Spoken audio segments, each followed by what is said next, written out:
নমস্কাৰ। ৰাজ্যিক চৰকাৰী কৰ্মচাৰীলৈ আহিল ডাঙৰ সুখবৰ আৰু পূজাৰ পূৰ্বেই এইসকল কৰ্মচাৰীয়ে পাব ডাঙৰ এটা সুখবৰ। পূজাৰ পূৰ্বে সকলো কৰ্মচাৰীৰ দৰমহা বৃদ্ধিক লৈ আহিছে নতুন এটা জাননী আৰু শিক্ষক কৰ্মচাৰীয়ে 3 মাহৰ বকেয়াধন লাভ কৰিব পূজাৰ পূৰ্বে আৰু লগতে গ্ৰেচুইটিৰ ধন বৃদ্ধি পাইছে কৰ্মচাৰীসকলৰ। লগতে পেঞ্চনাৰসকলক লৈ ডাঙৰ খবৰ আহিছে। চৰকাৰী কৰ্মচাৰীলৈ 7টাকৈ ডাঙৰ ঘোষণা।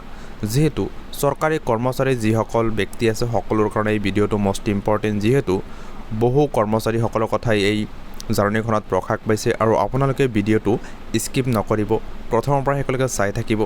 লগতে আপোনালোকে যদি চেনেলটো এতিয়ালৈকে ছাবস্ক্ৰাইব কৰা নাই তেনে চেনেলটো প্ৰথমতে ছাবস্ক্ৰাইব কৰি ল'ব, লাইক কৰিব, শ্বেয়াৰ কৰিব। এতিয়া মই আপোনালোকক দেখুৱাই আছোঁ যিটো পূজাৰ পূৰ্বে আপডেট যিটো আহিছে, কি আপডেট হ'ব আৰু দৰমহা বৃদ্ধিক লৈ কি কথা উল্লেখ কৰিছে আৰু আজিৰ বাতৰি কাকতখনত এই জাননীখন প্ৰকাশ পাইছে। আপোনালোকে চাই থাকক। ইয়াতে লিখা আছে, দুৰ্গা পূজাত শিক্ষকৰ 3 মাহৰ বকেয়া মুকলি কৰিবলৈ দাবী। গ্ৰেচুইটিৰ ধন 10 লাখ টকাৰ পৰিৱৰ্তে 25 টকালৈ বৃদ্ধি কৰিবলৈ দাবী। আৰু এই বাতৰি কাকতখনত জাননীখন প্ৰকাশ পাইছে 12 ছেপ্টেম্বৰত। 1991 পৰা 2001 চনৰ ভিতৰত বিভাগীয় নীতি নিৰ্দেশনা অনুসৰি এইসকল শিক্ষকক নিযুক্তি প্ৰদান কৰা হৈছিল।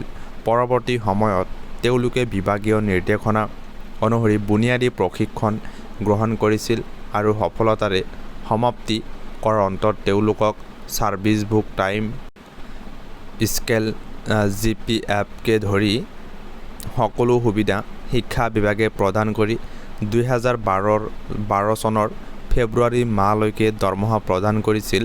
তাৰ পৰিৱৰ্তী সময়ত শিৱসাগৰত পদতকৈ শিক্ষকৰ সংখ্যা অধিক হোৱাৰ বাবে 1995 চনৰ ছেপ্টেম্বৰ মাহৰ ভিতৰত নিযুক্তি লাভ কৰা শিক্ষক-শিক্ষয়িত্ৰীসকলক দৰমহা প্ৰদানৰ ব্যৱস্থা কৰি কোনো ধৰণৰ বাছ বিচাৰ তথা তদন্ত নকৰাকৈ বাকীসকলক অতিৰিক্ত শিক্ষকৰ তালিকাত অন্তৰ্ভুক্ত কৰি দৰমহাৰ পৰা বঞ্চিত কৰিছিল, যাৰ বাবে উক্ত সময়ত শিক্ষক সমাজৰ লগতে শিৱসাগৰৰ জিলাৰ প্ৰতিটো জাতি জনগোষ্ঠীয় সংগঠনে তীব্ৰ আন্দোলন গঢ়ি তুলিছিল।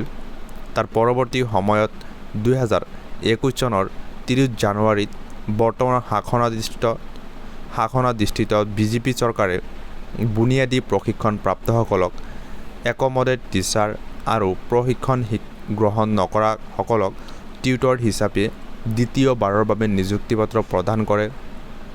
উক্ত তাৰিখত নিযুক্তি প্ৰদান কৰিছিল যদিও 3 মাহৰ পূৰ্বৰ পৰা অৰ্থাৎ 2020 চনৰ নৱেম্বৰ মাহত কাৰ্যকৰী কৰিছিল আৰু 3টা মাহৰ বকেয়াধন প্ৰদান কৰাৰ কথা আছিল। ইয়াৰে টিউটৰসকলক 2 বছৰ পূৰ্বেই 3 মাহৰ বকেয়া মুকলি কৰি দিয়ে যদিও শিক্ষকসকলৰ সামান্য পৰিমাণৰ বকেয়াসমূহ মুকলি কৰি নিদিয়াৰ বাবে আজি শিৱসাগৰ জিলা সন্মিলিত প্ৰাথমিক শিক্ষক মঞ্চই শিৱসাগৰৰ প্ৰেছ ক্লাবত আয়োজিত সংবাদমেলত তীব্ৰ অসন্তুষ্টি প্ৰকাশ কৰে। সন্মিলিত প্ৰাথমিক শিক্ষক মঞ্চই আগন্তুক দুৰ্গা পূজাৰ পূৰ্বে বকেয়াসমূহ মুকলি কৰি দিবলৈ মুখ্যমন্ত্ৰী হিমন্ত বিশ্ব শৰ্মাক দাবী উত্থাপন কৰে। 2021 চনত দ্বিতীয়বাৰ নিযুক্তি প্ৰদানৰ সময়ত দুবাৰকৈ উচ্চ পৰ্যায়ৰ তদন্ত কমিটিয়ে ধাৰ্য কৰা প্ৰতিবেদনৰ ওপৰত ভিত্তি কৰি নিযুক্তি প্ৰদান কৰা হৈছিল। কিন্তু দুৰ্ভাগ্যজনক বিষয় যে তদন্তৰ প্ৰতিবেদনত নিযুক্তিৰ বাবে যোগ্যতা অৰ্জন কৰা বহু সংখ্যক শিক্ষক বিভাগীয় বিষয়া কৰ্মচাৰীৰ ভুলৰ বাবে নিযুক্তি লাভৰ পৰা বঞ্চিত হৈ ৰ'ল। তদুপৰি বুনিয়াদী প্ৰশিক্ষণ প্ৰাপ্ত শিক্ষক হোৱাৰ পাছতো শিক্ষক পদৰ বিপৰীতে টিউটৰ হিচাপে নিযুক্তি ল'ব লগা হৈছিল বুলি সন্মিলিত প্ৰাথমিক শিক্ষক মঞ্চৰ নেতৃবৰ্গই সংবাদমেলত ব্যক্ত কৰে।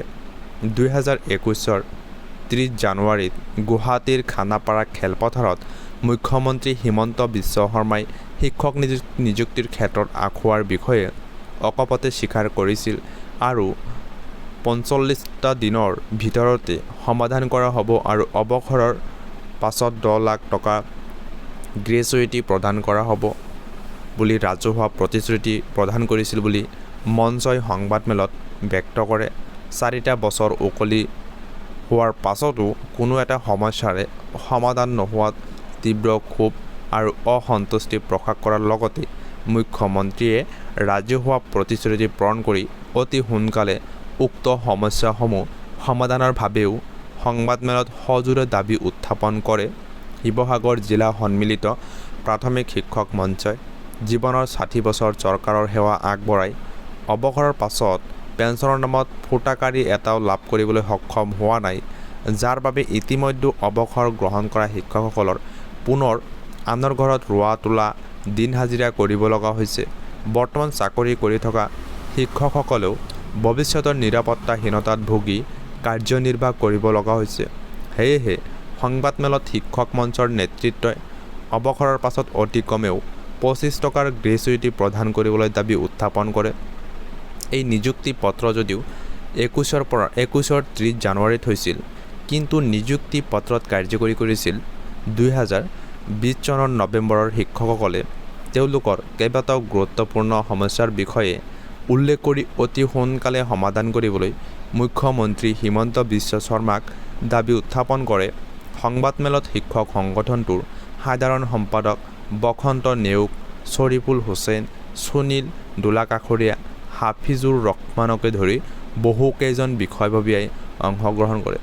যিয়েই নহওক কিয়, শিক্ষক কৰ্মচাৰীসকলৰ বা ৰাজ্যিক কৰ্মচাৰীসকলৰ সকলো ধৰণৰ নতুন নতুন আপডেটসমূহ আপোনালোকে পাই থাকিবলৈ এতিয়াই এইখন চেনেল আপোনালোকে ছাবস্ক্ৰাইব কৰি ৰাখক, লাইক কৰক, শ্বেয়াৰ কৰক আৰু আপোনালোকে নতুন নতুন আপডেটসমূহ এইখন চেনেলৰ জৰিয়তে পাই থাকিব। এইখিনিতে ভিডিঅ'টো সমাপ্ত কৰিছোঁ। Thank you SI Light of Education. Thank you ৱাচিং দ্য ভিডিঅ'।